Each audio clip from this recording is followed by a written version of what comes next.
우리가 정말 한순간에 충동적으로 한두 번 찍은 경우가 있을 수가 있습니다. 술을 먹어가지고 또 호기심에 예뻐 보여서 나중에 보려고 이런 기타 등등 촬영 습관이 없는 사람인데도 이렇게 찍었다가 적발이 되는 경우가 있죠. 이런 비교적 가벼운 경우에는 어떻게 대처하는 게 현명할까? 상습 촬영하는 경우와 같은 선상에서 이런 사건들을 보고 대기해서는 분명히 안 될 겁니다. 그래서 이번 영상을 준비해봤고요. 만약에 내가 여러 번 찍었다, 계속 발전할 거다, 진짜 안 찍었다 이런 거면 이 영상 볼 필요 없습니다. 지금 나가시면 됩니다. 다른 영상들 많이 올려놨으니까 그걸 보시면 되고요. 대신 정말 실수로 한두 번 찍었다, 이제는 다시 안 찍을 거고 어떻게든 사건을 원만하게 해결하는 방법이 없을까? 라는 부분이 궁금하신 분들은 끝까지 한번 시청해 보시기 바랍니다. 아마 상당한 도움이 될 겁니다. 오늘은 다소 가벼운 카차지 사건, 이례적인 카차지 사건에 연루된 경우에 대처 방법을 알아보기 위해서 기소유예를 받았던 카차지 사건들을 좀 종합적으로 정리를 해보고, 또 기소유예를 받지 못한 사건들의 이유는 뭔지, 카찰제 경중을 나누는 기준은 뭐고, 상습 촬영이 아닌 이례적인 카찰제 사건에서 효과적인 대응 방법이 무엇인지 한번 살펴보겠습니다. 자, 카찰제 사건이 딱 접수가 되면은 검사가 어떤 기준으로 사건을 분류해서 처리를 한다고 설명에 한번 드린 적이 있죠. 이거를 좀 리뷰를 해보면요. 일단 검사는 성적 수치심 유발의 정도에 따라 사건을 분류를 합니다. 중한 경우, 경한 경우 이렇게 나누죠. 중한 경우라도 가중 요소가 없고 피해자 처벌 불원이 있는 경우에는 벌금을 고려를 합니다. 500만 원 이상. 경한 경우라면은 벌금 300만 원 이상으로 약식기소로 처리를 하겠죠. 경한 경우는 당연히 가중 요소가 처음부터 없는 거겠죠. 정리를 해보면 카차제 사건, 상습범 아니고 성적 수치심 유발의 정도가 중한 것도 아니고, 중하더라도 가중 요소 없거나 성적 수치심 유발의 정도가 경한 경우, 진짜 한두 번 딱 찍은 그런 사건들은 초범인 경우 벌금형 500만 원 내외 정도로 보통 처리가 될 겁니다. 만약 혐의를 부인하는 경우라면은 또 다른 얘기겠지만, 한두 번 찍고 처음부터 감옥 가는 경우는 대체로 없다 이거예요. 그런데 이런 어떤 처벌 기준은 기본적인 전제가 몇 가지 있기는 합니다.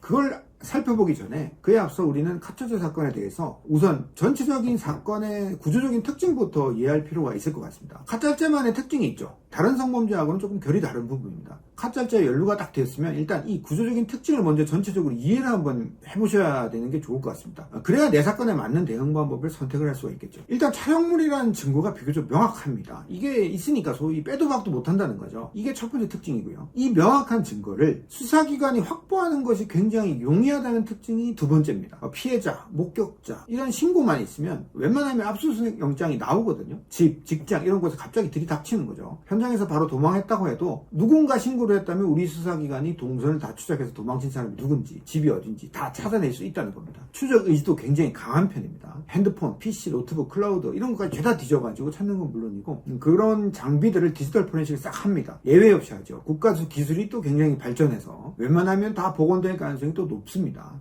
이렇게 증거 확보를 하는 방법도 다양하고 절차도 이미 충분히 구비가 되어 있으니까 반사적으로 카메라 사건이 적발이 되면 이례적인 경우보다 상습적인 촬영 사건으로 발전하는 경우가 많게 되는 거죠. 자, 그래서 이런 특징 때문에 필부들은 본능적으로 증거인멸을 하려고 하는 겁니다. 누군가한테 물어보면 또 증거인멸을 하라고 하는 거죠. 왜냐면 있으면 빼박이니까. 어떻게 발뺌이 안 되니까요. 누구는 한강물에 버려라, 핸드폰에 부숴라, 팔아라, 러시아로 보내라, 이런 조언들이 나오는 이유가 바로 그것 때문입니다. 일단 걸릴까봐 무서우니까 무분별하게 이런 조언들을 실행하는 분들이 있는데, 과연 그게 잘하는 건가? 그렇게 할 필요가 있나? 내 사건에서 자기 범죄에 증거를 자기 스스로 인멸하는 것은 증거인멸죄가 되지는 않습니다. 이건 형법 교과서에서나 나오는 이야기이기는 한데요. 결국은 이런 행동이 나중에 내 발목을 잡을 수도 있다는 것을 간과해서는 안 될 것 같습니다. 왜냐하면 우리 법원은 증거인멸을 했어도 처벌할 수 있기 때문이죠. 여러 가지 이유로 촬영물이 존재하지 않는 경우가 분명히 있습니다. 이렇게 증거인 촬영물이 없다고 해도 처벌이 가능한 이유는 피해자가 촬영 사실을 목격했다거나 촬영음을 청취했다는 이런 진술들이 소위 대체 증거로 활용되기 때문이에요. 이게 세 번째 특징이죠. 피해자가 아닌 제3자의 목격 진술만으로도 처벌이 될 수도 있습니다. 만약 실제로 촬영한 게 아니라고 하면은 걱정할 게 있겠습니까? 정황 증거로 피해자나 목격자의 진술을 탄핵할 수 있을 겁니다. 그게 가능하려면 실제로 촬영한 게 아니었어야 하겠죠. 그래야 유리한 정황이 나올 수 있고, 그걸 토대로 주장을 해서 무죄를 받을 수 있을 겁니다. 이런 사례들이 꽤 있습니다. 그렇지만 이번 시간에서 다룰 내용은 아니에요. 다음 기회에 소개해 드리도록 하고, 만약 촬영한 것은 사실인데 증거가 없다는 핑계로 발뺌하려는 의도라면 문제가 커지는 겁니다. 보통 피해자들이 부인하는 경우에는 이런 이유가 더 많죠. 그렇지만 실제 촬영한 것은 사실이기 때문에 그 자기 주장을 뒷받침만 할 만한 어떤 유리한 정황이 애시당초 처음부터 없는 거죠. 그럼 피해자나 목격자의 진술을 효과적으로 탄핵하지 못하게 되는 겁니다. 여기서 남은 숙제가 또 있습니다. 바로 촬영 미수죠. 끝까지 촬영물이 없다는 점에서 계속 발뺌을 하려고 한다고 가정을 해보죠. 그렇지만 적어도 미수범으로 처벌될 수가 있는 겁니다. 피해자, 목격자 진술상 촬영하려 한 것은 맞는 것 같다. 다만 촬영물이 없으니까 기수범으로 처벌을 못하고 미수범으로 의율 어쩌고 이러면서 판결이 나는 거예요. 결국은 처벌되는 건 똑같은 거예요. 미수범은 기수범과 처벌 수준에 있어서 큰 차이는 없습니다. 성범죄인 것도 매한가지죠. 그래서 무언가 증거인멸을 해서 증거가 없다고 그걸 토대로 무죄를 받을 수 있다고 생각했다면 큰 오산일 수 있다는 거예요. 결국 이 카메라 사건의 특징, 구조적으로 법망 자체가 굉장히 촘촘하게 이루어질 수 있다는 걸 알 수가 있고, 빠져나가는 방법이 생각보다 그렇게 많지 않다는 거예요. 자, 카찰죄 구조적인 특징 알려드렸습니다. 일회성 카찰죄 사건에 연루된 경우에 대해서 설명을 하다가 갑자기 왜 이 이야기를 하지 싶으실 텐데, 결국 제가 가장 하고 싶은 말은 일회성 카찰이었다면 이런저런 정보들을 보고 괜히 오버하지 마시라 이겁니다. 벼룩잡 데 초과상관을 다 태우지 말라는 거죠. 왜 그런지 실제 일회성 카찰죄 사건들 8건을 좀 다양하게 모아봤습니다. 같이 한번 비교해보면서 고민해보죠. 우선 소개해드릴 사건이 8건인데요. 이 사건들 공통점입니다. 초범이고 성범죄 전력이 없다는 뜻이죠. 일회성에 그친 사건들만 따로 모아봤습니다. 처음부터 인정했고 수사 협조했던 사건들이고 디지털 포렌식 물론 했습니다. 그렇지만 과거 촬영본 안 나온 사건들, 실제로 이례적인 촬영 범행이었다는 거고요. 마지막으로 변호인 선임이 전부 돼 있는 사건이었습니다. 제가 사건 수행했다고 했잖아요. 그러니까 당연한 거고, 이렇게 실제 사건들 중에서 모아봤는데 A부터 H까지 총 8건입니다. 같이 한번 보시죠. 촬영 부위, 횟수, 피해자 수, 장소, 도구는 다 휴대폰이에요. 합의 여부, 처벌 결과 한 번에 볼 수 있게 정리를 해봤습니다. 일단 크게 봐서는 A부터 E까지는 기소유예 그룹이고 F부터 H까지는 벌금형 그룹이에요. 촬영 횟수, 피해자 수 보시면 대부분 1명, 1회, 2회 이 정도죠. 3회, 3명도 있긴 하네요. 옷을 벗고 잠자는 모습, 샤워, 하반신, 치마 속, 촬영 부위 다양합니다. 장소도 길거리집, 모텔, 헬스장 등등이 있죠. 음주 여부, 합의 여부도 제가 따로 표시를 한번 해봤습니다. 자세하게 한번 살펴보죠. 아까 검사의 벌금 기준 살펴봤잖아요. 8건을 성적 수치심 유발의 정도에 따라서 한번 분류를 해보면 이렇습니다. A, B, E, F, H 사건 정도가 중한 경우에 해당할 수 있죠. 성적 수치심 유발의 정도가 중한 경우에 구공판 되는 게 원칙인데, 이 사건들 A, B, E는 기소유예를 받았고요. F, H는 벌금형을 받았죠. 왜 그럴까? 바로 이제 가중 요소 때문인데요. 가중 요소는 성범죄 전과, 보복, 공갈 협박, 이런 것들, 피해자 식별 가능성, 사적 영역 침입, 다수 피해자 반복 범행, 심각한 피해 야기 여부, 이런 것들인데, A, B, E, F, H는 사안이 중한 경우이긴 한데 이런 요소가 별로 없었다는 거예요. A 사건은 이성과 집에서 잠을 잤는데 상의를 다리한 채 누워가지고 잠이 든 상반신 모습을 촬영한 거예요. B도 이제 이성과 숙박업소를 갔는데 이성이 샤워하러 들어간 걸 또 몰래 동영상으로 찍은 거였어요.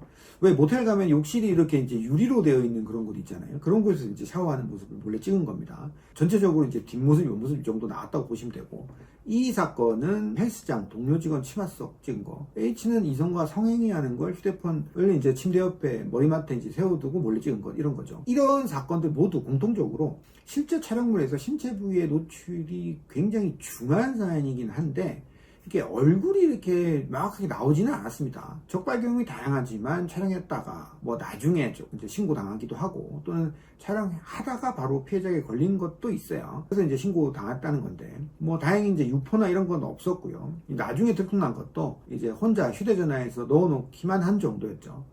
그러니까 가중 요소가 별로 없었다는 얘기입니다. 당연히 이제 과거 촬영 사실도 전혀 없었고요. 그 다음 이제 중요한 경우라도 벌금형 기준 적용하려면 남은 거 하나 있잖아요. 바로 피해자 처벌 불원입니다. 합의했나 이건데, 사안이 중요했던 A, B, E, H, F 사건 합의했나 한번 살펴보면은, 일단 A, B, E 사건은 다행히 합의가 됐죠. F하고 H는 합의를 못했습니다. 그럼 A, B, E는 초범이 있고 가중 요소 없고 피해자 처벌 불원이니까 사안이 중에도 벌금형이 예상되는 거잖아요. 이 기준에 따르면. 그리고 이제 F, H는 피해자랑 합의가 안 됐으니까 벌금형 해당 사항 없고 원칙적으로 구공판 될 거라고 예상이 됩니다. 그런데 실제 처벌 결과 보면은 기소유예하고 벌금뿐입니다. 왜 그렇지? 우리가 이제 흔히 뭐 대응 잘해야 된다 이러는데, 자, 바로 여기에서 어떻게 사건 초기에 대응했는지가 결과의 차이를 보이는 이유를 우리가 찾아볼 수가 있습니다. 우선 H 사건이요. 이 부분은 이제 피해자에게 들통이 나고 나서 피해자가 이제 신고를 한 후에 조사를 받기 전에 저한테 찾아오셨어요. 그럼 사건을 진단을 해야 하잖아요. 일단 뭐 상담을 해보니까, 일단 뭐 성관계 장면 찍었다. 이건 좀 상당히 중한 사안이고 신뢰관계를 악용한 범행이죠. 그러니까 죄질이 안 좋은 편에 속합니다. 그러면 일단 구공판 가능성이 있는데 뭐 선처를 이제 받는 방법은 없을까 좀 살펴보면 가중 요소가 있는지 살펴봐야 되잖아요. 근데 이제 일단 초범이고 유포 협박 이런 거 없었고요. 근데 이제 피해자 식별 가능성이 어느 정도 있는 거죠. 왜냐면 촬영물 속에 피해자 얼굴이 나올 수도 있으니까 그거는 이제 손댈 수가 없고, 근데 이제 과거 촬영 이게 이제 없었거든요. 그러면 가중 요소는 뭐 하나는 살짝 있는데 이걸 좀 상쇄시킬 방법은 없을까? 과거 촬영 사실이 없다는 점을 좀 강조해 보면 되겠다. 그래서 이제 휴대전화를 이제 미리 제출하고 협조하자고 제안을 먼저 드렸습니다. 디지털 포렌식 해달라고 하는 거예요. 먼저. 물론 요청을 안 해도 나중에 이제 경찰 달라고 해요. 그러면 또 주게 되고, 그럼 포렌식을 하게 되겠지만, 사전에 액션을 좀 취했던 겁니다. 뭔가 이제 과거 촬영 사실, 상습적으로 범행한 게 아니라는 뭐 떳떳함을 좀 어필을 하는 거죠. 이런 액션을 통해서 피해자 신고에도 불구하고 사후적으로 압수수색이 나오는 그런 것도 좀 방지를 할 수 있었고요. 당연히 압수수색이 나오지도 않았습니다. 미니 수사관서에 방문해서 제출했던 게 이 수사 보고서로 작성이 되니까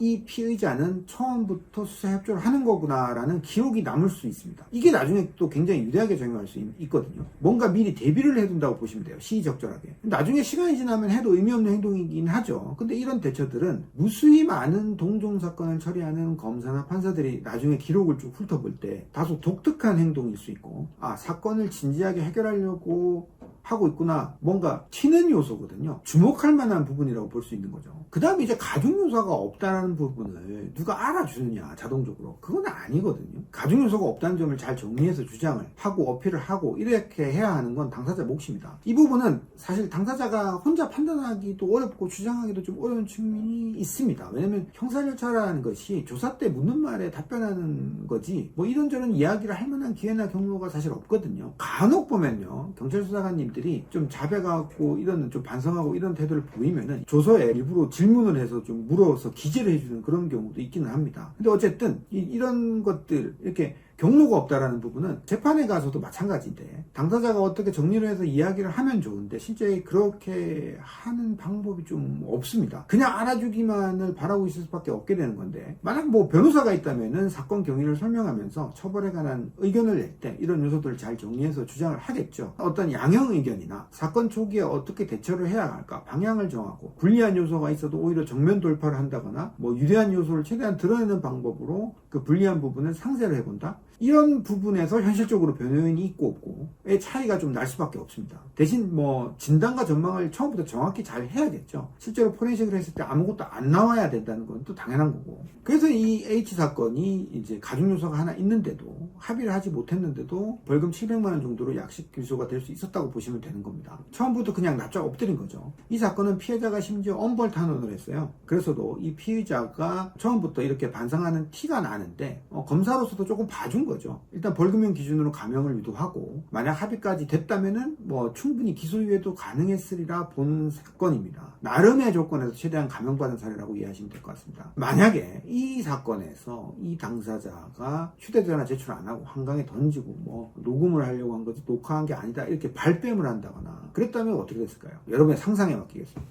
그리고 이제 ABE 사건은 사안이 중했지만 다행히 이제 별다른 가중 요소가 없었고 처벌불원만 있으면 벌금형 기준 적용하는데, 벌금이 아니라 왜 기소유예를 받을 수 있었을까? 이건 역시 대응 방식이 H하고 비슷합니다. 처음부터 납작 엎드린 거죠. 이런 사건을 괜히 부인하면 합의 가능성도 낮아질 수밖에 없습니다. 특히 A 사건은 피해자분 집에서 잠이 든 모습을 찍은 건데 뭔가 잠이 들 때까지 기다렸다가 촬영한 것처럼 비춰질 수 있거든요. 그런데 이 사건 둘이서 술을 먹고 집에서 피해자가 잠이 먼저 들었는데, 그러면 음주 상태라는 거잖아요. 음주 상태에서 범행을 했는데 이런 부분은 뭔가 음주 후에 충동적인 범행이었다라는 주장이 가능한 부분이에요. 계획적이 아니었다는 거죠. 덧붙여서 옷을 벗기고 촬영을 한 게 아니고 피해자가 옷을 벗은 상태를 이용해서 잠이 든 상태에 촬영을 했다라는 부분도 강조를 해볼 수가 있습니다. 벗은 모습을 보고 충동적으로 촬영했다라는 주장까지 연결이 가능한 부분이라는 거죠. 세세한 거예요. 굉장히. B 사건의 경우도 A하고 비슷한데 피해자분에게 이제 들킨 이후에 보는 앞에서 삭제를 했다라는 점이나 촬영물이 현존하지 않는다는 점을 좀 강조를 했습니다. 샤워를 하는 모습을 찍은 영상이었다고 해도 똑같은 그런 샤워 장면을 촬영했다고 해도 좀 더 세분화해 볼 수는 있거든요. 뭐 예를 들면 피해자 얼굴 정면 모습이 드러나지는 않았어요. 실제로 뒷모습 위주로 촬영이 되어 있었기 때문에 뭔가 천편일률적으로 이 사건을 평가해서는 안 된다 이런 주장도 좀 변호의 의견으로 강조를 했습니다.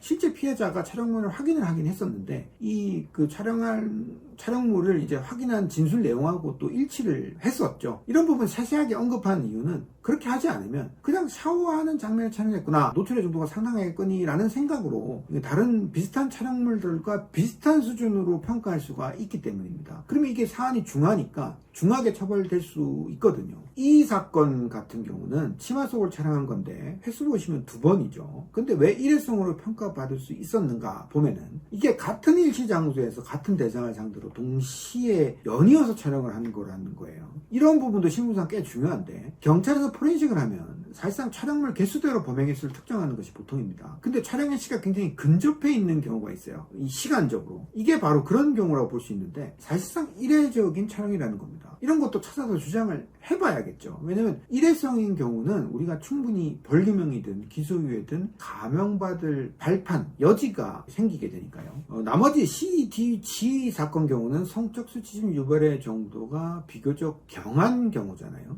그럼 그냥 벌금 기준으로 적용되는 겁니다. 다만 예외가 있죠. C, D, G의 발생 장소 한번 보면요. 길거리나 지하철 이런 곳에서 범행한 것이죠. 이제 대체로 이런 곳에서 촬영하다가 적발되는 거의 대다수가 사실은 반복적으로 촬영하는 경우가 굉장히 많아요. 근데 그런 경우에도 벌금 기준으로 적용하냐? 그건 절대 아니죠. 아까 다시 검사 사건 처리 기준을 한번 보시면요. 자, 경한 경우라도 가중 요소가 없어야 벌금 기준을 적용하죠. 근데 이 가중 요소 중에는 다수 피해자 반복 범행이 분명히 포함되어 있습니다. 그러니까 경한 경우라도 반복해서는 벌금형이 아니라 구공판 기준 적용한다고 보셔야 돼요. 이해되시죠? 그러니까 뭐 수백 번 찍었으면 이 구공판 간다 이렇게 봐야 된다는 거예요. 사안이 경매도 일회성인 경우하고 반복적인 경우가 다른 이유가 바로 이 부분 때문입니다. 다시 이제 사례로 돌아와 보면요. D 사건은 촬영 횟수가 또 3번이에요. 피해자는 1명인데. 근데 C 사건은 피해자도 3명이고 횟수도 3번이에요. 그럼 이건 다수 피해자, 뭐 반복 범행 이런 거 가중 요소 아닌가? 근데 이제 벌금형도 아니고 어떻게 또 기소유예가 나올 수 있었을까 싶습니다. 바로 여기서 또 우리는 이 사건 처리 기준 원칙이 변화되는 부분이 분명히 있다는 점을 알 수가 있어요. 그 이유는 역시 결국 대응 방식의 차이겠죠. 이쯤에서 이제 검사의 기소유예 처분 기준에 대해서 한번 살펴보겠습니다. 일단 검사는 사건 자체가 벌금형 기준에 해당을 해야 기소유예 여부를 검토를 합니다. 그 다음 이제 2개 이상의 감경 사유가 있거나 특별한 사유가 있는 경우에 기소유예 처분을 고려를 하겠죠. 성범죄 전력이나 피해자 식별 가능성 이런 것들은 아까 가중 요소에도 포함된다고 제가 말씀을 드렸는데 만약 가중 요소가 없으면 자동적으로 이 감경사유 2개에 해당을 하겠죠. 감경 요소 중에 합의 여부도 있습니다. 실무상 합의 여부가 가장 중요한 감경사유로 여겨지죠. 기소유예 처분을 받기 위해서는 더더군다나 그렇습니다. 그리고 이제 이 특별한 사유, 이게 뭔가 애매한데 이 특별한 사유가 또 검사의 어떤 재량 판단의 여지로 남게 되는 겁니다. 그래서 이 특별한 사유가 잘 있나 살펴보고 주장해볼 만한 게 있으면 주장해보고 그걸 통해서 기소유예 가능성을 좀 더 높일 수 있게 되는 겁니다. 먼저 D 사건 경우 역시 앞서 살펴본 이 사건하고 경우가 유사합니다. 같은 일시장소에서 같은 대상을 상대로 동시다발적으로 촬영해서 촬영물만 3개 존재하게 된 것이지 사실상 이례적인 촬영이라는 점이고, 단순히 촬영물의 개수로 범행 횟수를 특정하는 수사기관의 어떤 관행이 있긴 하지만 촬영 시각이 근접해 있다는 점을 주장을 한 거죠. 그래서 이제 반복 범행이 아니라 이례적인 범행으로 평가받을 수가 있었고요. C 사건은 피해자도 3명, 촬영 횟수도 3번이어서 분명 다수 피해자 반복 범행, 즉 가중 요소로 평가받을 수 있는 상황이었거든요. 근데 처음부터 수사 협조, 자발적 휴대전화 제출, 포렌식을 거쳐서 과거 촬영 사실이 없다는 걸 좀 소명을 했고, 또 그걸 또 강조를 했죠. 하반신을 촬영한 것이어서 피해자 식별 가능성이 낮다는 점도 좀 강조를 했습니다. 무엇보다 피해자분과 합의를 했죠. 그래도 3명, 3번이니까 저는 합의를 했음에도 불구하고 뭔가 좀 부족하다고 생각을 했습니다. 이제 검사의 재량 판단의 여지를 좀 노려보는 게 좋지 않을까 이렇게 싶었죠. 이 특별한 사유, 이 부분을 좀 찾아봐야겠다 싶었는데, 당사자분하고 이런저런 이야기를 하다 보니까 이 사건 당사자가 나이 어린 대학생이었어요. 군대도 안 갔다 왔는데, 이제 이 피의자가 평소에 좀 숫기가 없어 보여서 혹시 이성교육 성범죄 경험이 있느냐 이렇게 물어보니까 없다 그래요. 이성과의 성적 접촉의 경험도 없었다고 했어요. 근데 무엇보다 약간의 문제가 있어서 좀 불편한 부분이 있어서 정신과 치료를 받고 있었는데, 실제 사건도 이 정신과 병원을 다녀와서 집에 가는 길에 이제 촬영이 생긴 거였거든요. 이런 부분들 지나칠 수 있는 사정이었지만 사건과 무관치 않아 보인다, 사건 동기와 무관치 않아 보인다고 생각을 해서 범행에 어느 정도 영향을 미쳤을 가능성이 높다는 의견을 좀 내봤습니다. 근데 이런 것들이 또 충분히 참작이 실제로 되었었어요. 이런 것이 기소유예 처분에 영향을 미칠 수 있는, 아까 보셨던 특별한 사유라고 볼 수가 있겠죠. 이제 이런 것들은 사람마다 다 다를 수가 있거든요. 어쨌든 이렇게 좀 어렵게 기소유예 처분을 이 시위 사건이 받을 수가 있었습니다. 이런 부분 굉장히 중요합니다. 당사자 스스로는 잘 모르거든요. 세세하게 좀 찾아서 특별한 사유가 있는지 여부, 감경할 수 있는 사유들이 있는지 좀 찾아보는 것도, 생각해보는 것도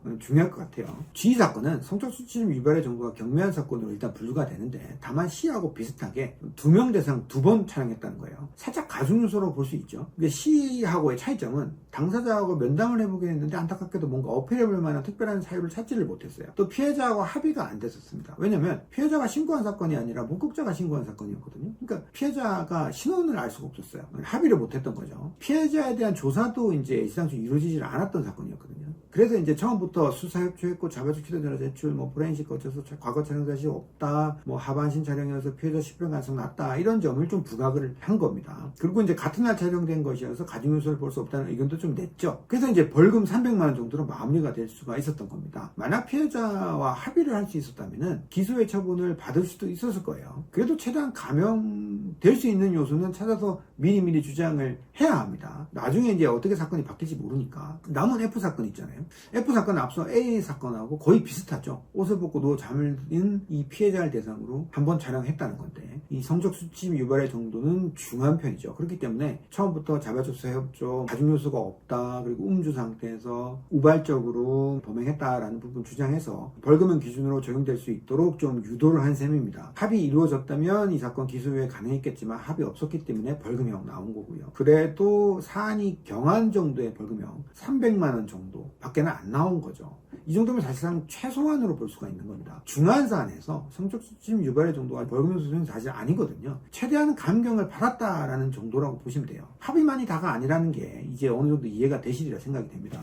카찰자 사건, 그래도 합의 여부는 꽤 중요하잖아요. 합의 요소만 놓고 한번 비교를 해보죠. A하고 F 사건은요, 내용이 거의 동일합니다. 근데 중한 사안이지만 대처와 준비를 통해서 어느 정도 벌금형 기준으로 적용될 수 있도록 했고, 마지막 요소 합의죠. 합의 유무에 따라서 기소유예, 벌금으로 이렇게 갈라진 겁니다, 결과가. 그리고 C하고 G 사건 경우도 마찬가지죠. 같은 사안이지만 합의 여부에 따라서 결과가 달라질 수 있었다는 점을 다시 확인할 수가 있습니다. 합의 없이는 기소유예를 기대하기 어렵다는 점도 알 수가 있고요. 합의 없었던 경우에 기소유예를 받았던 경우가 없었잖아요. 이제 덧붙여서 성적 수치심 유발의 정도가 중했던 A, B, E, F, H 사건들도 대처를 어떻게 했고 어떤 주장을 했는지에 따라서 벌금형 기준으로 적용될 수 있었다는 점, 그리고 합의까지 이루어진 경우에 중한 사안임에도 A, B, E 사건은 기소유예까지도 가능했다는 점을 알 수가 있습니다. 자, 그러면 다시 원점으로 우리가 돌아와서 정리를 한번 해보죠. 이 영상은 억울한 분들을 위한 것이 일단 아닙니다. 그건 좀 다른 문제고요. 일단 카찰죄는 구조적인 특징이 있다고 설명을 드렸죠. 이런 특징 때문에 뭐랄까, 좀 빠져나가기가 어렵달까. 그래서 이제 빠져나갈 수 있을 거라고 생각을 하면 이제 사건 해결이 점점 더 어려워집니다. 이런 특징을 일단 이해를 하시고, 그 다음 내가 만약에 초범인데 이례적으로 평가받을 수 있는 카찰을 했어요. 그런데 성적 수치심 유발의 정도가 중한 사안이었다고 하더라도 어떤 대응 방식을 어떻게 잘 하는지에 따라서 처벌을 최소화할 수도 있고, 그를 통해서 합의 가능성을 좀 높이는 방향으로 유도를 해볼 수도 있는 거고요. 양형에 참작할 만한 특별한 사유를 찾아서 주장을 해볼 수도 있습니다. 그러면 기소유예 처분으로 선처받을 수 있는 어떤 발판이나 여지가 분명히 생기게 되는 거죠. 그런 상황에서 상습, 반복적으로 촬영을 해서 상대적으로 형량이 높은 그런 카찰죄 사건들의 사례를 보고 너무 크게 겁을 먹거나 또 무작정 부인하고 증거를 인멸하려 하는 것이 과연 합리적인 선택인가라는 부분을 의문을 가져야 합니다. 벌금형에 그칠 수도 있고 기소유예까지도 가능한 상황임에도 섣불리 잘못 대응을 해가지고 잘못 행동을 해서 처벌 수준이 상향되는 결과를 스스로 초래할 수 있다는 점을 기억을 하셔야겠죠. 어떤 방향으로 대응을 할 것인지 선택을 하는 것은 본인 몫이지만 그 결과도 본인 몫이에요. 결과가 잘못돼 버리면 되돌릴 수가 없게 되겠죠. 그러니까 벼룩 잡으려고 초가집 다 태울 수 있다는 거예요. 우리 법은 반성하는 사람에 한해서 선처의 기회를 주고 있습니다. 내 사건이 이 일회적인 사건인지 일회성으로 평가받을 수 있는 그런 카찰자 사건인지 뭐 경미하다고 평가할 수 있는 사건인지 판단하기가 좀 어렵다면 영상을 한번 다시 한번 돌려봐도 좋고요. 그래도 어렵다면 연락 한번 주시죠. 제가 한번 이렇게 조언을 해드릴 수 있을 것 같습니다. 뭐 굉장히 간단하거든요. 선처를 받는 방법은 생각보다 쉽다는 점도 이번 영상을 통해서 꼭 알려드리고 싶습니다. 여기까지 하겠습니다.